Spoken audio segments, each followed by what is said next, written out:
Le 27 août 1859 à Titusville en Pennsylvanie, pour la première fois au monde, du pétrole jaillissait d'un puits, foré à 20 mètres de profondeur par le colonel Erwin Drake, sur les bords de l'Oil Creek, une rivière polluée d'huile noire.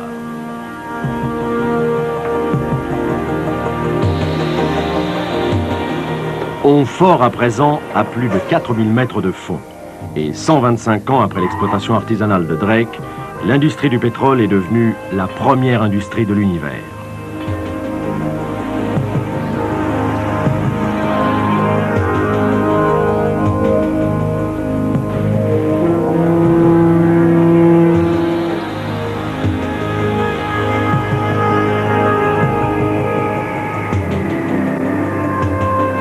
De l'équateur aux glaces polaires, on pompe, on traite, on transporte du pétrole. Les plus gros bateaux du monde sont des pétroliers.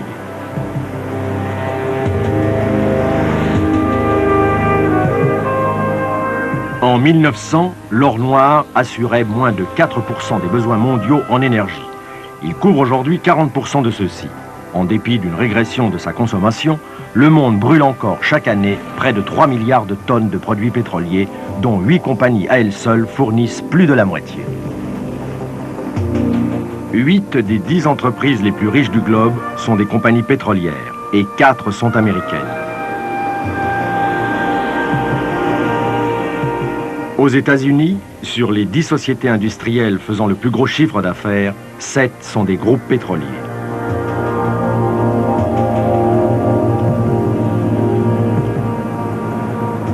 Enfin, toutes catégories confondues, la société la plus puissante du monde est Exxon, avec un chiffre d'affaires de 108 milliards de dollars par an, 168 000 employés, dont 12 000 chercheurs, répartis dans plus de 500 filiales, elles-mêmes implantées dans 100 pays. En 1982, les bénéfices d'Exxon ont dépassé les 4 milliards de dollars.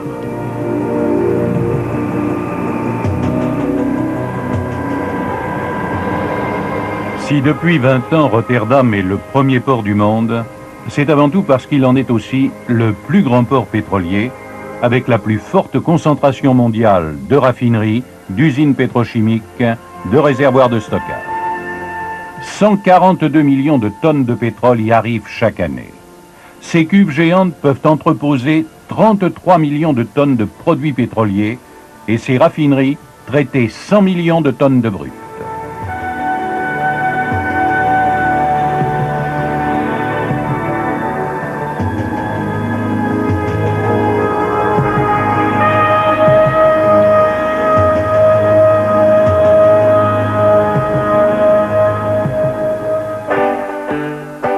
L'aventure commença aux États-Unis quand le financier Townsend lut un rapport publié en 1855 par Benjamin Silliman, professeur à Yale College, et qui prônait le pétrole pour remplacer l'huile de baleine.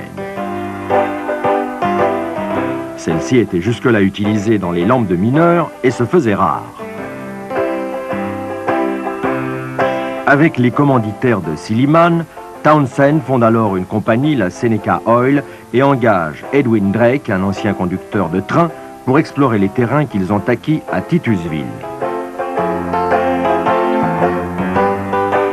Drake s'adjoint William Smith, dit Uncle Billy, forgeron et puisatier de génie. Celui-ci crée tout l'outillage nécessaire au forage, tubes, derricks et le trépan qu'actionne un moteur à vapeur. Mais les éboulements se succèdent. L'argent manque. La décision vient d'être prise de tout arrêter quand le 27 août 1859, le trépan plonge dans une crevasse. Dans la nuit, le pétrole jaillit. Drake a réussi. La nouvelle de la découverte de Drake déclenche une vraie ruée vers l'or noir. La vallée de l'Oil Creek se couvre de puits forés avec des moyennes fortunes. On stocke le pétrole dans des cuves de bois qui fuitent partout. Le gâchis est énorme. Drake a foré d'autres puits, mais son manque de sens commercial l'éliminera bientôt de la course. Sur les rives de l'Oil Creek et bientôt sur celles de l'Allegheny, des forêts de derrick remplacent les arbres. On achète à tout prix. Payé 25 000 $ en 1860, une concession se revend 1,5 million 3 ans plus tard. Un an après Drake, déjà 74 puits crachent un flot d'or noir. Mais nul n'est capable d'en contrôler le débit. En 1864, leur production atteint 1 million de litres par jour. Les premières raffineries surgissent rudimentaires. Il y en a 15 fin 1860, 4 fois plus 3 ans plus tard. Faute d'organisation, le marché est chaotique. Coté $20 en 1860, le baril de 159 litres qui sert d'unité de mesure tombe à 10 cents l'année suivante. D'éphémères villes de bois poussent en quelques semaines. Oil City, Petroleum Center. En 5 ans, Titusville passe de 400 à 10 000 habitants. La plus étonnante de ces villes champignons est Pitt Hall. Elle surgit du néant en 1865. En 1866, elle compte 20 000 âmes, 50 hôtels, un opéra. En 1877, il n'en reste rien. Comme jadis dans l'Ouest, la vie est rude, violente. Ici, la loi c'est mon colt et la seule sentence, c'est la mort, clame Drake. Pour forer encore plus vite, le colonel Roberts invente en 1865 une torpille bourrée de nitroglycérine qu'on lâche dans le tube de forage. Explosante en fin de course, elle fissure les roches trop dures. Roberts fera fortune.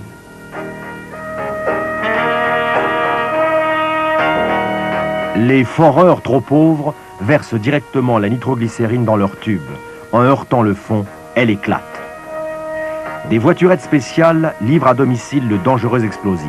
Mais il suffit d'un chaos trop rude pour pulvériser charrette, cheval et conducteur. Les catastrophes d'ailleurs sont monnaie courante. Inondations meurtrières dues à l'éventrement sans contrôle du relief, explosions, incendies gigantesques provoqués par l'emploi d'explosifs ou de moteurs à vapeur au milieu d'installations en bois imbibées de pétrole par des jaillissements non maîtrisés. La sécurité est nulle, les moyens de sauvetage dérisoires.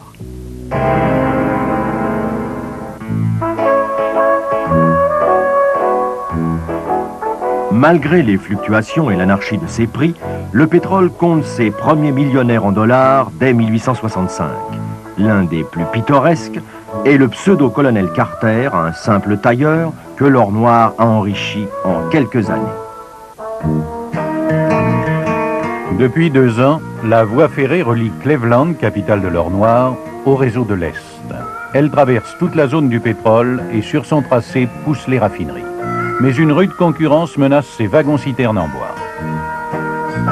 En 1865, Samuel Van Sickle construit le premier oléoduc du monde qui relie Pitt Hall au chemin de fer et débite 13 000 litres à l'heure.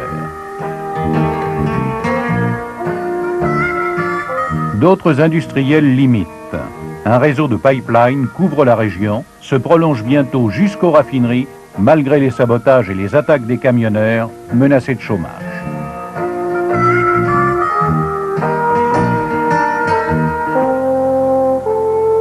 C'est à cette époque qu'un commerçant de Cleveland, étriqué au moral comme au physique, John D. Rockefeller, commence à s'intéresser au pétrole. Il est né à Moravia, dans l'État de New York, en 1839. Son père, escroc, usurier, vendeur de potions magiques aux Indiens, est un calviniste rigoureux, bien qu'inculpé de viol et de bigamie. Il n'hésite pas à voler les économies de son propre fils et le maintient, comme sa nombreuse famille, sous une poigne de fer. Déjà, la sœur de John Rockefeller dit de lui « Quand il pleut du porridge, vous trouverez toujours son bol tourné du bon côté ».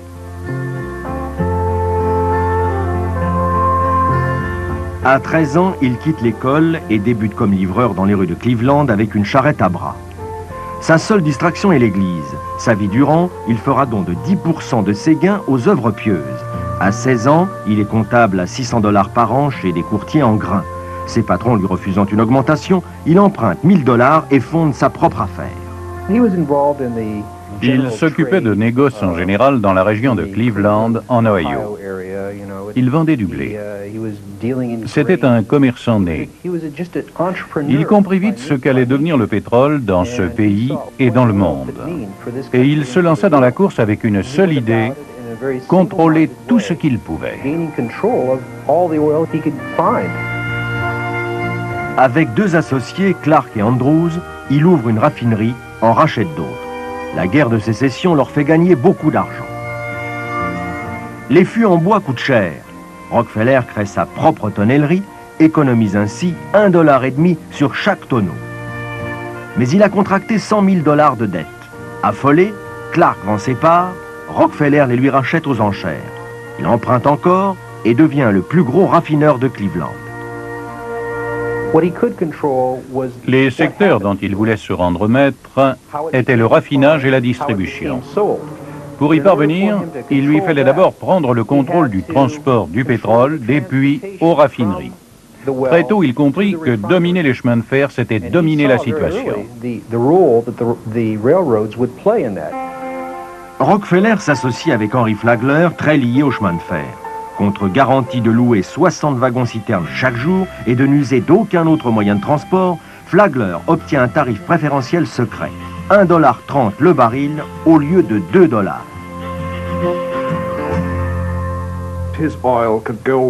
Le transport par train de son pétrole lui coûtait moitié moins cher qu'à ses rivaux. Rockefeller étendait son empire en cassant les prix pour écraser ses concurrents et les mettre à sa merci. Il ira même jusqu'à ruiner son propre frère Frank, coupable de s'être associé à un adversaire. Les chemins de fer aidaient ainsi efficacement Rockefeller à écraser ses concurrents, à les éliminer, à les acculer à la faillite, de telle sorte qu'ils pouvaient alors racheter à bas prix leurs entreprises. Il disait aux compagnies, « Je vous garantis un fret très important, mais je veux un tarif très bas. » Les chemins de fer acceptaient. Rockefeller leur ôtait tout souci de chercher eux-mêmes des chargements. En revanche, lui payait le transport de son pétrole beaucoup moins cher que ses concurrents. C'était un atout énorme pour lui. Il obtint même des avantages encore plus diaboliques. Non seulement lui payait moins cher, mais il persuada les chemins de fer de surtaxer les chargements des petits producteurs. Le 10 janvier 1870, 7 ans après ses débuts, Rockefeller fonde la Standard Oil Company, une société par action au capital d'$1 million dont il s'octroie 27% des parts. Rockefeller force alors les compagnies ferroviaires ruinées par une concurrence insensée à adhérer à un cartel clandestin des grands raffineurs qu'il contrôle. Il obtient d'elles d'énormes rabais occultes. Le scandale éclate, l'État dissout le cartel, impose l'égalité des tarifs. Trop tard, en 3 mois, Rockefeller a ruiné nombre de producteurs et mis la main sur 22 des 25 raffineries de Cleveland, le quart du potentiel américain. La Standard Oil Company ne s'intéressait pas seulement au raffinage ou au transport. C'était ce qu'on pourrait appeler une société intégrant toutes les phases de l'activité pétrolière, du producteur au consommateur. Dès 1865, Rockefeller a envoyé son frère William à New York pour y organiser les exportations vers l'étranger, ainsi qu'un réseau national de distribution. Les camions de la Standard Oil parcouraient le pays, vendant des produits pétroliers. Ça ne s'était jamais fait auparavant. Rockefeller créa ainsi un réseau dense qui écoulait son kérosène, son essence et le reste.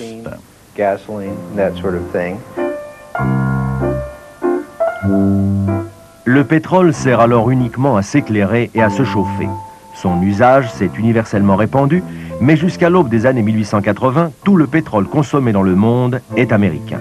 En 1878, les raffineries américaines produisent annuellement 36 millions de tonnes, dont 33 viennent de la seule Standard Oil. Le pétrole navigue sur des voiliers, d'abord dans des fûts, puis dans des cuves. La Standard Oil est le fournisseur exclusif de l'Europe et de l'Asie. Dès 1875, ses agents sillonnent l'Extrême-Orient et notamment la Chine.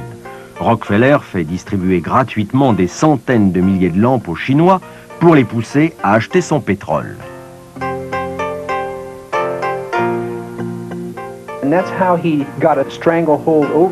C'est ainsi que Rockefeller étrangla tous ses concurrents l'un après l'autre. Il ne s'attaquait pas seulement aux autres raffineurs, mais à tous ceux qui touchaient au pétrole en Amérique. Il ne les dupait même pas. Il leur disait « Voici mes livres, je vous offre une participation dans ma société en échange de vos propres avoirs. Si vous êtes malin, vous sauterez sur mon offre. » Et curieusement, beaucoup acceptaient de bon gré et lui vendaient leur affaire à un prix intéressant.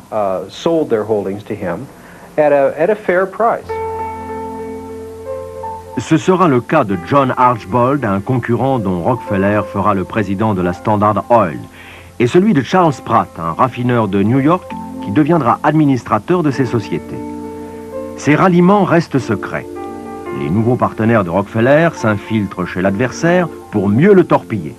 Puis, ils deviennent les administrateurs des sociétés qu'ils multiplient pour tourner les lois anti-cartel de certains États. Entre autres, la célèbre Standard Oil of New Jersey, créée en 1882.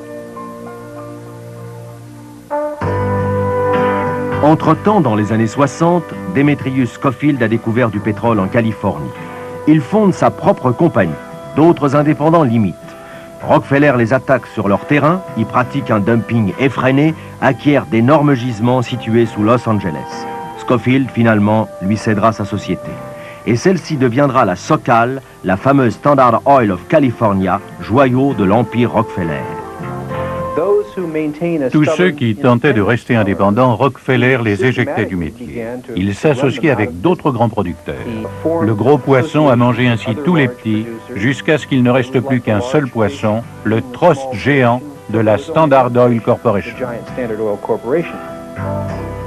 En 1882, à New York, Rockefeller regroupe au sein du Standard Oil Trust les 40 sociétés qu'il contrôle. Il les dirige de ce bureau, 26 Broadway, avec 9 partenaires, tous milliardaires. Il était comme un horloger montant une machine pièce par pièce. Le Standard Oil Trust était en fait un holding. John Rockefeller fit de ses associés, ceux-là même qui contrôlaient son vaste réseau de filiales, les administrateurs de son trust et il leur distribua le pouvoir. C'était comme un gouvernement invisible. Ils opéraient dans tous les États, mais sans avoir à rendre le moindre compte ni à une région ni à une ville.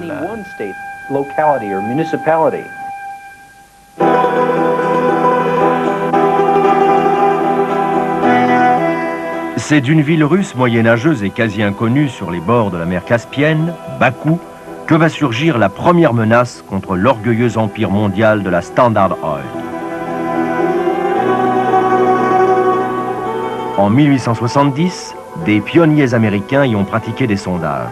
À 35 mètres de fond, l'or noir jaillit. La région baigne dans le pétrole.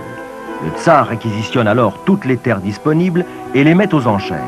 Leur vente lui rapportera 6 millions de roubles or. L'exploitation commence intensivement. Le gâchis est dément. Des millions de tonnes de pétrole s'écoulent sur le sol ou se déversent dans la mer. D'effroyables incendies ravagent quotidiennement les gisements. Les premiers producteurs sont de riches Arméniens, des Tartares, des Caucasiens, qui gaspillent leurs fabuleux profits en palais et en fêtes. Le plus extravagant, le plus fastueux est l'Arménien Alexandre Mantatchev. L'or lui coule des doigts, rien n'est trop cher pour lui. Femmes, bijoux, palais, chevaux. Ces haras sont aussi célèbres que ces orgies crapuleuses qui durent des jours entiers.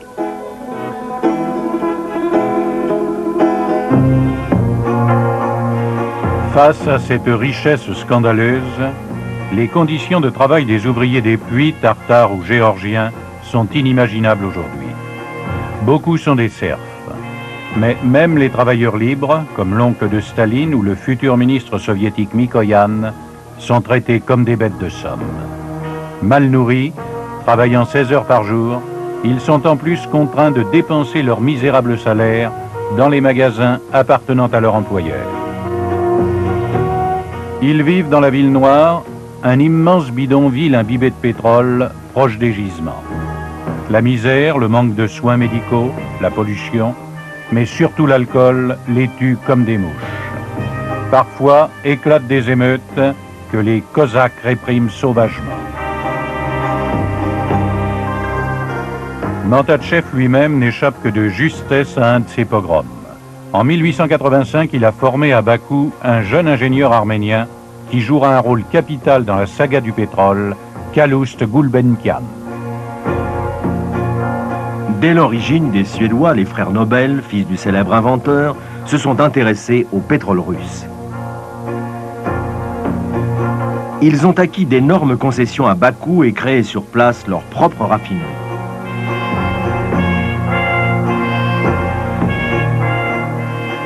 Leur gisement, où ils s'efforcent d'assurer à leurs ouvriers des conditions de vie acceptables, compte très vite parmi les plus prospères du Caucase.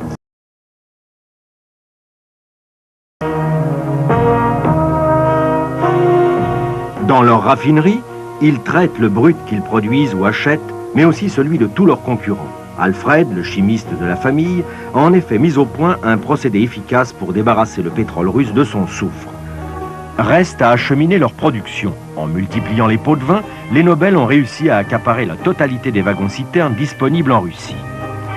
Ils font alors construire un oléoduc qui relie Bakou au terminus de la voie ferrée où on charge le pétrole sur leur train. Après quoi, il est transporté par rail du Caucase à Riga sur la Baltique, puis de là jusqu'en Suède, à travers les 5000 km de l'immense empire russe.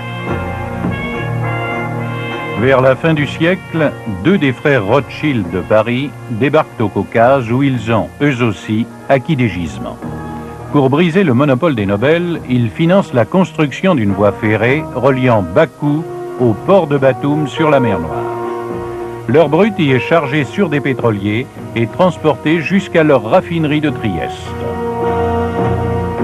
Ce trajet raccourci, jamais bloqué par le terrible hiver russe, représente un tel gain de temps et d'argent que les Nobel eux-mêmes en seront réduits à l'utiliser en échange d'actions cédées aux Rothschild.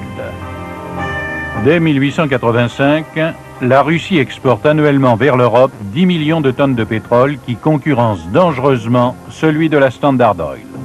Mais les Rothschild lorgnent le marché asiatique, chasse gardée exclusive de Rockefeller.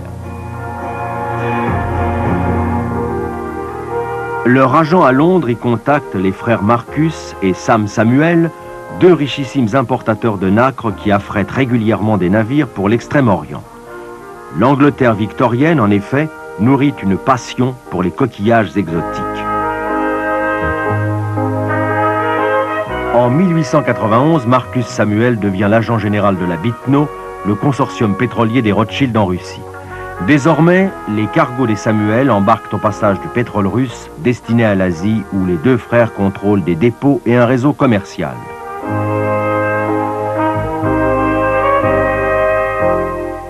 La même année, les Samuel mettent en chantier 9 vrais pétroliers.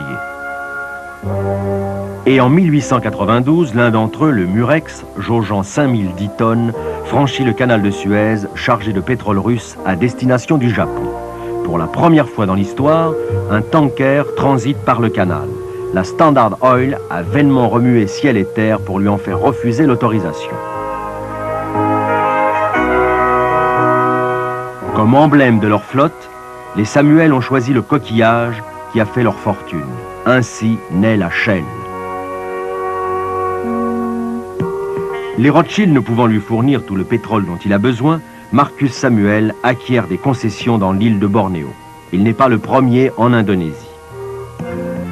2 ans plus tôt, à Rotterdam, en Hollande, une petite société s'est créée pour la prospection et l'exploitation du pétrole sur la côte est de Sumatra. Elle deviendra un jour la puissante Royal Dutch Petroleum.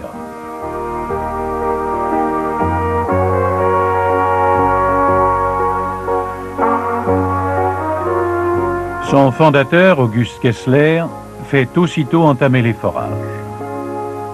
En 1892, après des débuts décevants, sous un climat terrible, le pétrole jaillit enfin.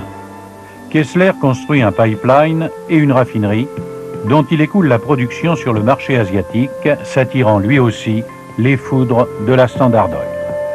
En 1896, Kessler engage comme directeur des ventes un comptable de 30 ans qui travaille depuis 1888 dans une banque hollandaise d'Indonésie et va révéler un sens génial des affaires, Henri d'Eterding.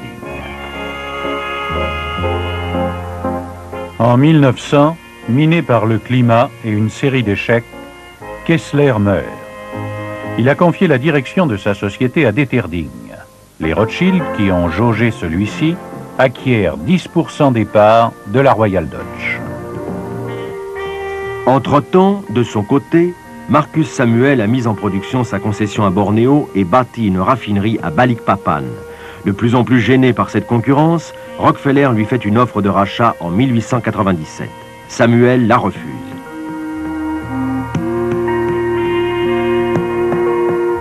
Il fonde la Shell Transport and Trading Company, dont il garde un tiers des parts. En 1902, la Shell possède une flotte de 30 pétroliers. Mais cette apparente prospérité masque de graves difficultés. En 1900, Samuel a passé contrat avec la Gulf au Texas qui s'engage à lui livrer annuellement 100 000 tonnes de pétrole pendant 20 ans au même prix. La Gulf ne peut tenir parole, le contrat est résilié. Pour Samuel, en train de disputer le marché allemand à Rockefeller et à Deterding, c'est un désastre. D'autant qu'il perd aussi beaucoup d'argent avec ses puits de Bornéo. Le pétrole qu'il en tire, trop chargé en soufre, est impropre à la fabrication du kérosène pour l'éclairage.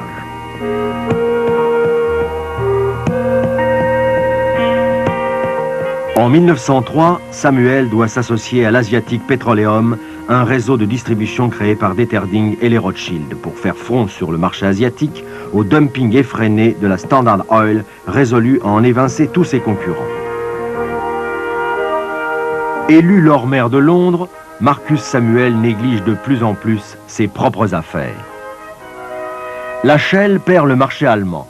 La Standard Oil durcit la lutte, inonde l'Asie et l'Europe de surplus américains bradés à vil prix. En 1906, Samuel tente de traiter avec Rockefeller. Ils ne peuvent s'entendre.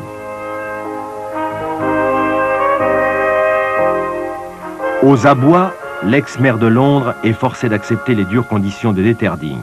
Pour la pâter, celui-ci lui offre de lui racheter la moitié de ses parts, une demi-fois plus cher qu'elle ne cote en bourse. Mais il lui refuse tout délai de réflexion. Samuel se soumet. En 1907, les deux sociétés fusionnent sous le nom de Royal Dutch Shell Company.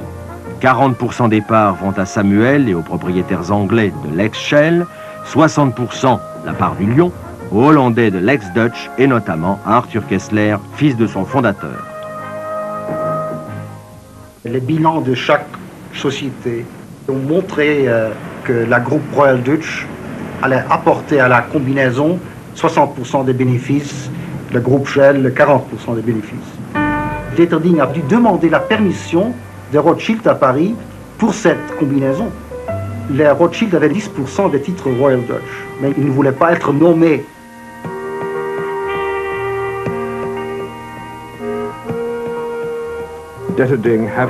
Après la fusion, Deterding s'ingénie aussitôt à imposer sa seule autorité au sein de la Royal Dutch Shell. Il a sûrement été le plus intelligent et le plus rusé de tous les magnats du pétrole. Il avait une connaissance des marchés mondiaux que Marcus Samuel ne possédait pas. Deterding va bientôt recueillir les fruits de sa géniale combinaison. L'année précédant la fusion, Marcus Samuel a acquis d'importants intérêts en Roumanie, où depuis des générations, les paysans de Ploesti extraient du pétrole artisanalement. Les premiers, les Allemands de la Deutsche Bank, vont entreprendre l'exploitation industrielle de ces gisements. En 2 ans, Deterding les supplante et fait de la Royal Dutch Shell le premier producteur roumain.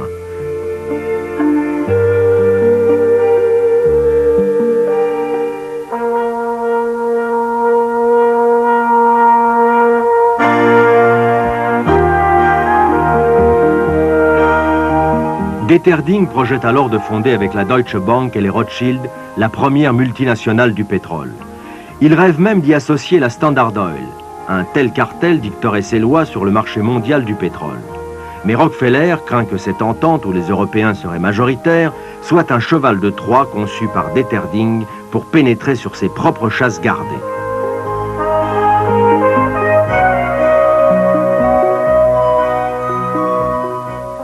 Non seulement il torpille le projet, Mais partout, même en Hollande, fief de la Royal Dutch Shell, il déclenche de furieuses campagnes de presse et une impitoyable guerre des prix. Moins solides que la Shell, les Rothschild et la Deutsche Bank sont en situation critique. Cyniquement, Deterding profite de leurs difficultés pour accroître et consolider l'empire de la Shell. D'abord à Bornéo et sur tout le marché asiatique, où il rend coup pour coup à la Standard Oil. En 1911, Deterding attaque la Standard Oil sur son propre terrain. Il acquiert des gisements en Californie et en Oklahoma et un réseau de distribution aux États-Unis. La même année, les Rothschild lui cèdent leurs concessions en Russie. C'est vers 1900 que le vieil empire perse, alors en pleine décadence, entre à son tour dans l'histoire du pétrole. Depuis toujours, les voyageurs y signalent des régions où suinte le pétrole. La France avait eu la possibilité de s'intéresser au pétrole du Moyen-Orient, en l'espèce ceux de la Perse, en 1890, quand l'archéologue et géologue Jacques de Morgan avait découvert les pétroles des monts Zagros. À l'époque, son rapport présenté à l'école des mines n'avait eu aucun écho. L'un des personnages les plus étonnants des débuts de l'exploitation pétrolière au Moyen-Orient a été sans conteste l'Australien Knox D'Arcy. Il avait fait fortune dans les mines d'or en Australie. Il s'installa à Londres où il menait grand train, donnant des fêtes splendides, recevant l'héritier du trône et ses maîtresses, bref, un caractère. Il s'intéressa au Moyen-Orient sans avoir jamais touché lui-même à une goutte de pétrole.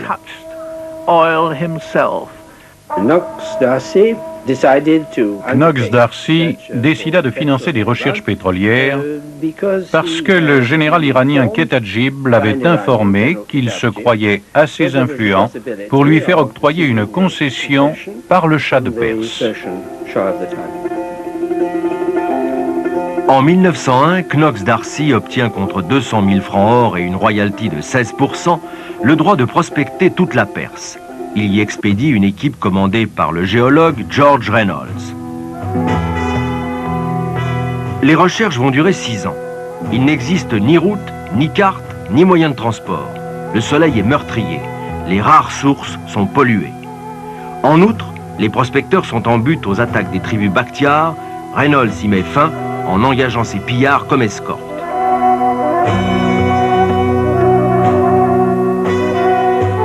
On creuse inlassablement dans la région de Chiasourk. En juin 1903, le pétrole jaillit enfin. Mais le puits se tarit presque aussitôt.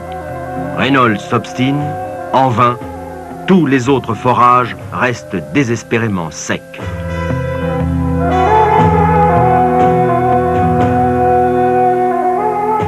Reynolds décide alors de prospecter la région de Chardin dans le sud-ouest.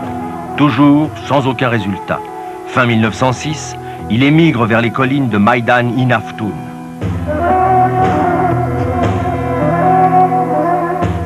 D'Arcy avait englouti plus d'1 quart de million de livres pour tenter de trouver du pétrole en Perse. Il lui fallait de l'argent frais pour pouvoir continuer. Il sollicita les Rothschild, mais ceux-ci, déjà engagés ailleurs, ne s'intéressaient pas à la Perse. On pousse alors D'Arcy à s'associer avec la Burma Oil Company. En fait, celle-ci visait surtout à protéger ses propres intérêts aux Indes contre une concurrence éventuelle du pétrole perse. En Perse, toujours aucun résultat.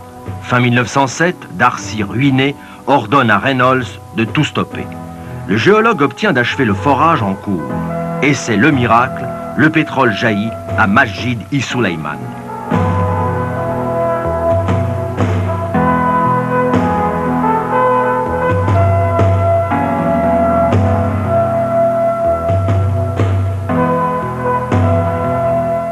Après 7 ans d'échecs répétés, Reynolds peut enfin envoyer à Knox D'Arcy un télégramme de victoire. Entre-temps, la naissance de l'automobile que le cirque Barnum exhibe comme une attraction rare a provoqué une révolution que mesurent quelques chiffres. Daimler invente le moteur à explosion en 1883. 10 ans plus tard, la France compte 200 voitures. 3 000 en 1900, 53 000 en 1910, 107 000 en 1914. Les courses d'auto deviennent des événements. Le raid Paris-New York de 1910 marque leur triomphe.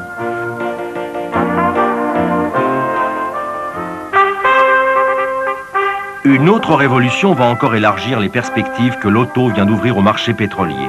L'adoption du mazout comme combustible par la première flotte de guerre du monde, la Royal Navy.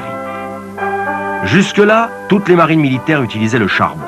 Son embarquement était le cauchemar des équipages.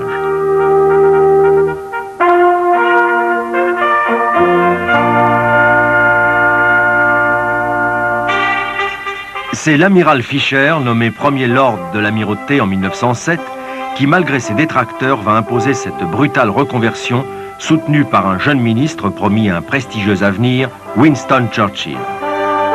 La transformation de la Navy débute en 1910, mais le problème de son approvisionnement en mazout se pose. La découverte de pétrole en Perse tombe à pic. Le gouvernement anglais pousse Darcy ruiné à fusionner avec la Burma Oil. Ainsi naît en 1909 l'Anglo-Persian Oil Company.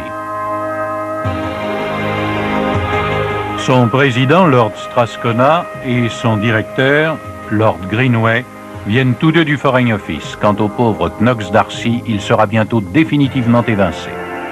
Société anglaise à 100%, l'Anglo-Persian reçoit mission de fournir la Navy en mazout.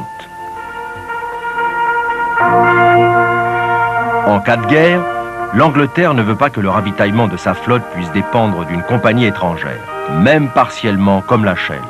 En mai 1914, devenu à son tour ministre de la Marine, Churchill fait acheter par l'amirauté pour 2 millions de livres 51% des parts de l'Anglo-Persian, dont elle prend ainsi le contrôle. Shell viewed with some alarm. Shell s'était déjà alarmé de la création de l'Anglo-Persian, la future BP. Elle a violemment réagi contre la prise de participation du gouvernement britannique dans cette société. Néanmoins, le raffinage des premiers produits pétroliers extraits en Perse, essence et kérosène, a fait l'objet d'un contrat entre l'ABP et la Shell. Churchill repoussera catégoriquement les offres que lui font Marcus Samuel et Deterding au nom de la Shell. Churchill a toujours craint que les intérêts de la Shell, société internationale, puissent être contraires à ceux du gouvernement britannique. La Shell pouvait décider d'augmenter ses prix à son gré. Elle aurait pu abuser de sa position pour vendre son pétrole à la Navy à des prix excessifs. Churchill voulait éviter cela. Il n'a jamais été question que l'amirauté britannique dépende exclusivement de la Perse pour son ravitaillement. Cette dépendance n'a jamais excédé 40% des besoins de la flotte. Pour le reste, celle-ci n'a jamais refusé d'acheter du mazout à la Shell ou à d'autres compagnies. Fisher était très conscient que s'il y avait une guerre avec l'Allemagne, il avait besoin également des pétroles de la groupe Royal Dutch parce qu'ils avaient des champs de pétrole partout. Début 1910, l'Anglo-Persian a entamé la construction d'un port pétrolier à Abadan sur le golfe Persique. Prévu pour évacuer 400 000 tonnes par an, il ne sera achevé qu'en 1913, mais la première cargaison quitte Abadan dès 1912.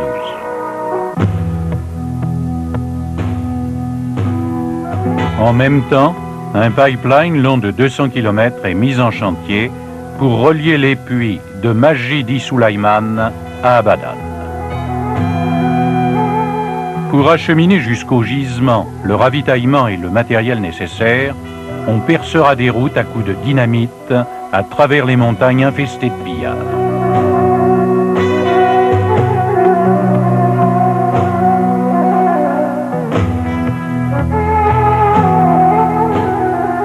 À l'aube de 1914, tout est achevé. La production des champs de pétrole perse atteint déjà 89 000 tonnes par an.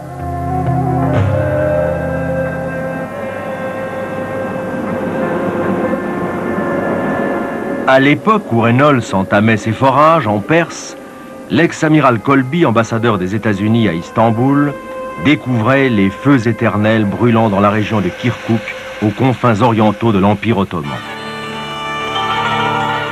D'importants bakshish lui font obtenir à titre personnel l'autorisation du sultan de chercher du pétrole sur tout le territoire turc. Or, dès 1903, l'empereur d'Allemagne Guillaume II s'est fait concéder la construction d'une voie ferrée baptisée Bagdad-Bahn qui reliera Berlin à Bassora à travers tout l'Empire ottoman. La Deutsche Bank financera les travaux. En contrepartie, elle exploitera tous les gisements pétroliers découverts sur le tracé du Bagdad-Bahn. Les Anglais s'inquiètent, cette pénétration allemande en Turquie menace la route des Indes.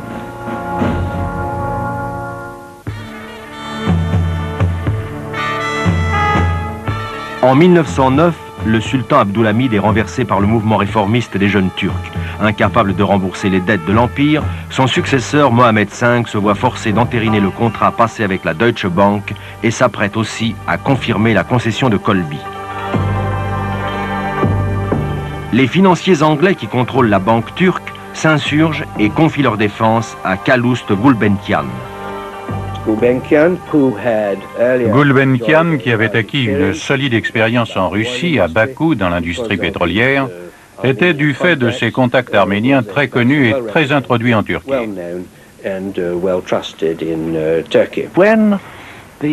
Quand Anglais et Allemands s'affrontèrent à propos des gisements pétroliers qui pouvaient exister en Mésopotamie et sur le point de savoir qui allait les contrôler, Gulbenkian s'interposa et leur dit « Laissez-moi tenter de vous mettre d'accord ».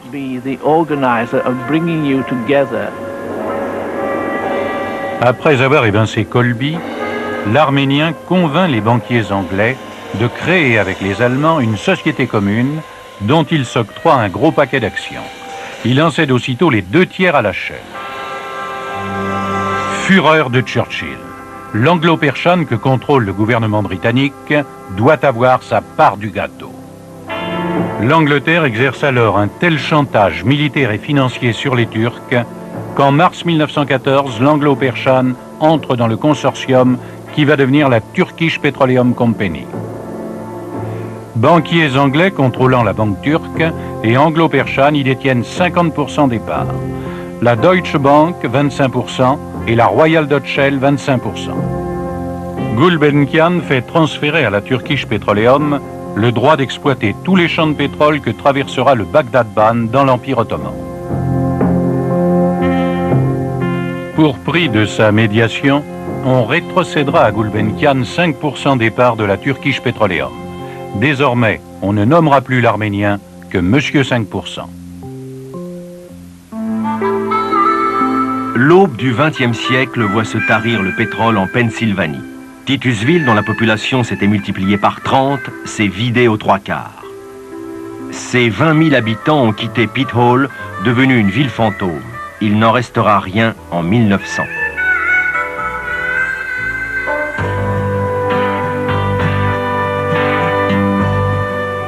Les pionniers émigrent vers le sud et commencent à prospecter la côte texane.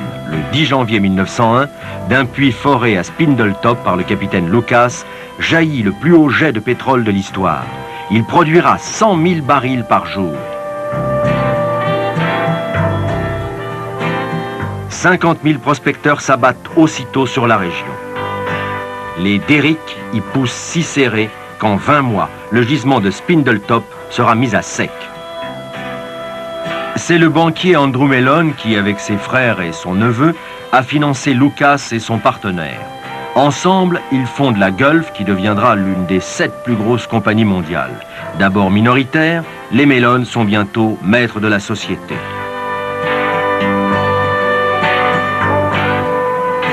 Autre société qui fera partie des 7 grandes, la Texaco naît au Texas à la même époque. Son essor est fulgurant. Son fondateur, Joe Cullinam, un simple prospecteur, a débuté avec $50 000. À court d'argent, ses associés et lui font appel à des financiers comme John Gates et Walter Sharp, qui peu à peu les évincent et prennent la direction de la compagnie. 3 ans après ses débuts, Texaco produit 5% du pétrole américain, possède sa propre flotte et son réseau national de distribution. À côté de ces géants prospèrent quelques magnats indépendants comme Henry Sinclair. En 1903, le pétrole jaillit en Oklahoma et en Louisiane. Son exploitation anarchique intensive crée d'énormes surplus. Seules les deux plus grosses compagnies mondiales, la Royal Dutch Shell et la Standard Oil, possèdent les réseaux internationaux de distribution capables de les écouler sur les marchés européens et asiatiques. Pour s'y supplanter mutuellement, elles multiplieront les coups bas et vont pratiquer un dumping forcené.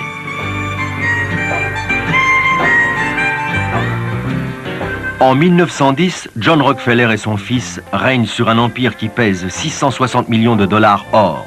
Le Standard Oil Trust contrôle 70 sociétés, 100 pétroliers, 150 000 km d'oléoducs, traite 84% du brut aux États-Unis et raffine 35 000 barils d'essence par jour. Le Standard Oil Trust était devenu pour le public l'incarnation même du développement dévastateur, du capitalisme triomphant, dévorant, moralement injustifiable. Ce n'était plus qu'une machine à faire de plus en plus d'argent. Ces abus étaient scandaleux. Le Standard Oil Trust achetait les politiciens, entretenait des relations étroites et inacceptables avec le président McKinley, dont l'administration était à ses ordres. On disait que le gang de la Standard Oil contrôlait cette administration, la soudoyait. L'opinion commença à considérer le trust comme un chancre, un cancer qui infectait tout le gouvernement américain. Jamais on n'avait vu une telle accumulation de pouvoir et d'argent dans ce pays, ni même dans le monde.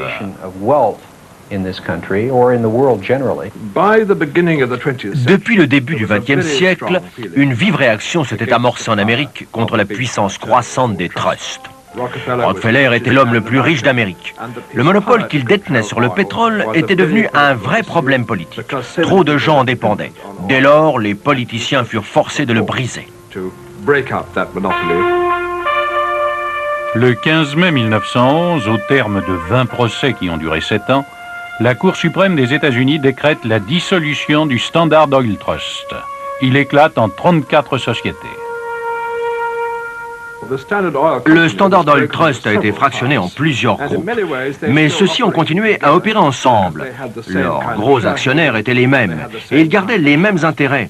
Bien des gens ont prétendu que la puissance de l'ensemble est restée aussi grande après qu'avant la dissolution. L'empire de la Standard Oil s'est parfaitement maintenu. En fait, il est resté intact. Les hommes qui avaient dirigé le trust sont devenus les administrateurs des sociétés nées de sa dissolution. Tous ceux qui détenaient le capital du trust ont reçu une part égale de la propriété des nouvelles compagnies. John Rockefeller a été le plus gros bénéficiaire de la dissolution. Dans la semaine qui a suivi, les actions de chacune des sociétés entre lesquelles le trust était divisé ont grimpé astronomiquement. Rockefeller a personnellement empoché près de 100 millions de dollars. Officiellement, il a cessé toute activité. Il se contente d'encaisser de fabuleux dividendes. Il a été le premier homme au monde à posséder 1 milliard de dollars. Il vit retiré dans ses luxueuses propriétés, s'occupant d'œuvres philanthropiques auxquelles il continue à consacrer 10% de ses revenus.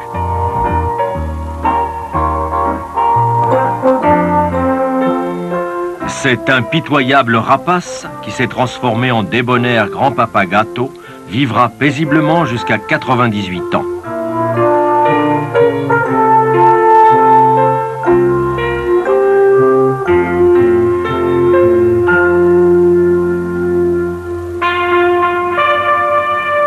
Comme jadis les pyramides élevées à la gloire des pharaons, le gigantesque Rockefeller Center, érigé au cœur de Manhattan, demeure l'orgueilleux symbole de l'empire bâti par le petit comptable John D. Rockefeller.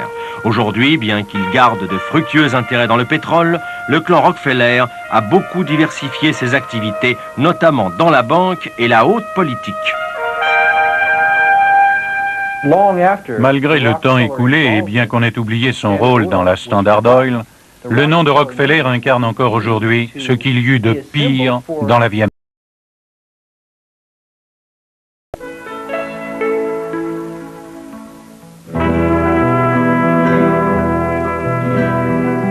Si le Moyen-Orient possédait ces feux éternels, révélant la présence de l'or noir, certaines régions côtières du Mexique abondaient en chapopoteras, ces mares boueuses à la surface desquelles crèvent des bulles de gaz et de pétrole.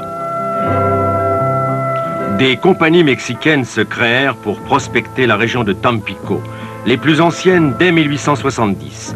Elles périclitèrent faute de débouchés.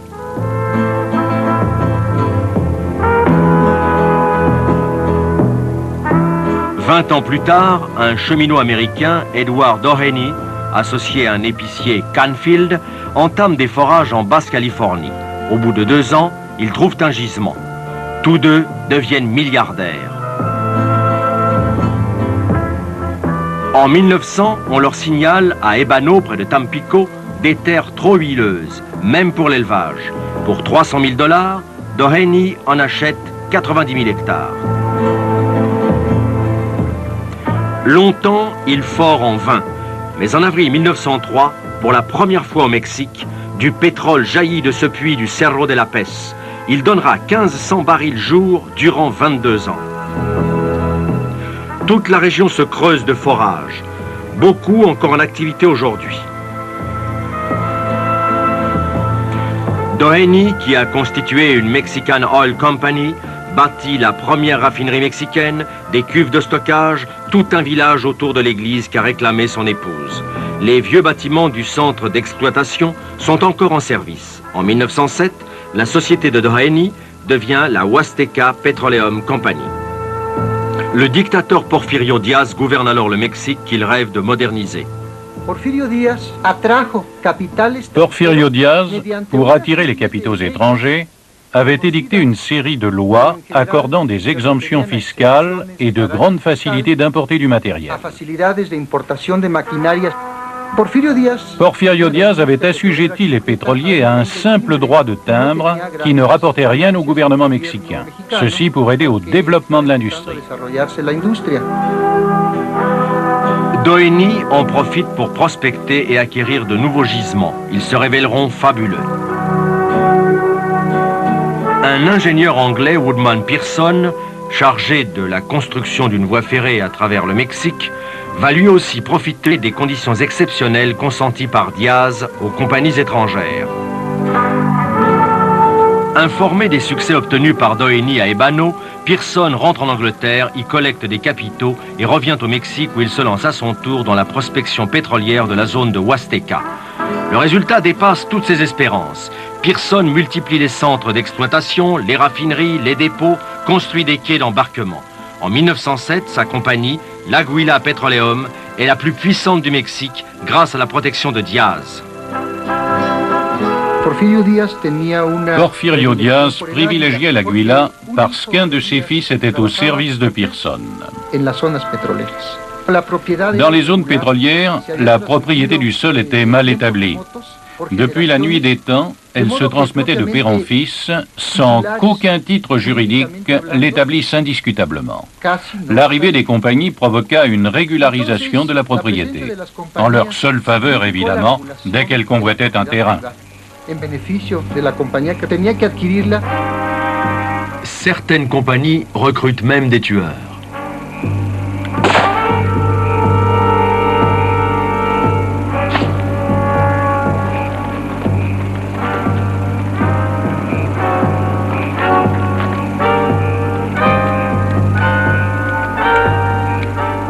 Les propriétaires qui refusent de céder leurs terres sont abattus. L'empreinte de leur pouce est alors apposée en guise de signature au bas d'un faux acte de vente en faveur de la compagnie. Le personnel étranger de ces sociétés menait une vie fastueuse comparée aux conditions de vie misérables des Mexicains, astreints en outre à maintes restrictions. Américains et Anglais pratiquaient une sorte d'apartheid vis-à-vis de leurs ouvriers mexicains d'humble origine, attitude qui révoltait ceux-ci. L'Amérique du Nord étranglait littéralement le Mexique et l'Amérique hispanique pour leur imposer ses exigences économiques. À partir de 1900, elle y exerça un véritable impérialisme économique.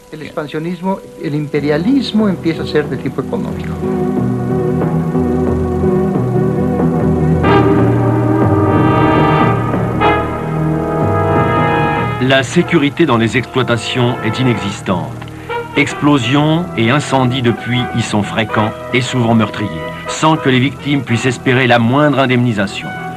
Non seulement les compagnies pétrolières ne paient aucun impôt, mais elles fixent à leur gré salaire et conditions de travail.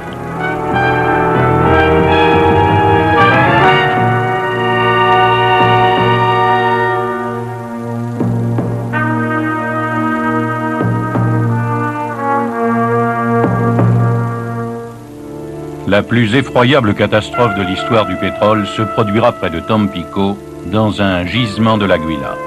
Dans la nuit du 4 juillet 1908, le puits de Dos Bocas explose. On ne saura jamais pourquoi. La colonne de feu qui gicle du cratère, profond de 100 mètres, monte à 500 mètres de haut. Elle brûlera 59 jours. 2,5 milliards de litres de pétrole partiront en fumée et jamais on ne pourra dénombrer les morts. Les traces de ce cataclysme se lisent encore sur le sol vitrifié de Dos Bocas. Une autre explosion saluera un peu plus tard l'entrée en activité du puits numéro 4 foré à Cerro Azul par la Huasteca de Doheny. Tubes de forage et trépans sont catapultés à 300 mètres. Le pétrole jaillit à 200 mètres de haut, retombe en pluie à 3 km à la ronde. En 4 jours, son débit atteindra 261 000 barils par jour. Le Cerro Azul numéro 4 est le plus vieux puits du monde encore en activité. Il a produit plus de 4 milliards de barils depuis l'origine. Au début du XXe siècle, les Américains commencèrent à critiquer violemment Porfirio Diaz. Ils n'appréciaient pas sa politique protectionniste vis-à-vis des États-Unis, alors qu'il pratiquait le libre-échangisme avec l'Europe.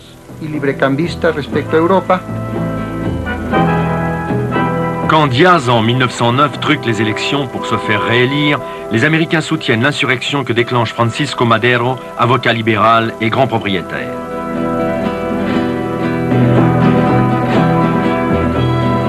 Après un an de combat, la révolution triomphe, renverse Diaz, porte Madero à la présidence du Mexique.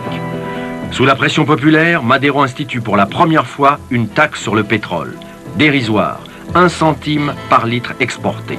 Il s'attire la colère des compagnies étrangères.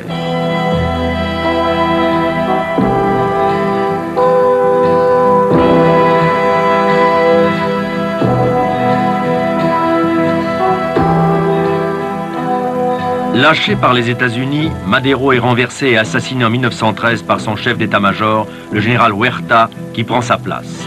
18 mois plus tard, Huerta est chassé à son tour. Le Mexique sombre dans une guerre civile qui épargnera toutefois les exploitations pétrolières. Mais un cataclysme autrement grave menace l'Europe en ce mois de juillet 14. C'est au bouleversement qui l'amènera dans l'histoire du pétrole que sera consacrée notre prochaine émission.